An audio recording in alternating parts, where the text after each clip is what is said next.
El trabajo decente es un concepto que busca expresar lo que debería ser en el mundo globalizado un buen trabajo o un empleo digno. El trabajo que dignifica y permite el desarrollo de las propias capacidades es el que se realiza con respeto a los principios y los derechos laborales fundamentales, el que permite un ingreso justo y proporcional al esfuerzo realizado, sin discriminación de género o de cualquier otro tipo, el que se lleva a cabo con una protección social y el que no excluye el diálogo social.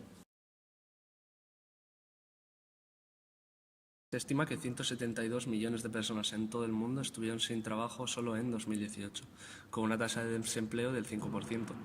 Unos 700 millones de trabajadores vivieron en la pobreza extrema o moderada en 2018. Muchas más mujeres están subutilizadas en la fuerza laboral, 85 millones, en comparación a los 55 millones de hombres.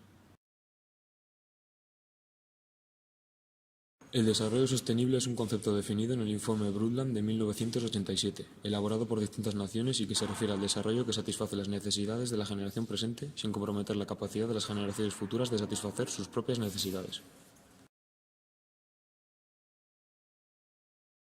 El objetivo de la ONU es promover el crecimiento económico sostenido, inclusivo y sostenible, el empleo pleno y productivo y el trabajo decente para todos.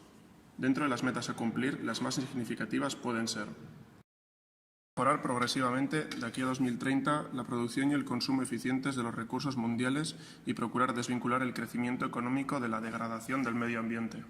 Proteger los derechos laborales y promover un entorno de trabajo seguro y sin riesgos para todos los trabajadores. Los gobiernos pueden trabajar para construir economías dinámicas, sostenibles, innovadoras y centradas en las personas, promoviendo en particular el empleo de los jóvenes y el empoderamiento económico de las mujeres.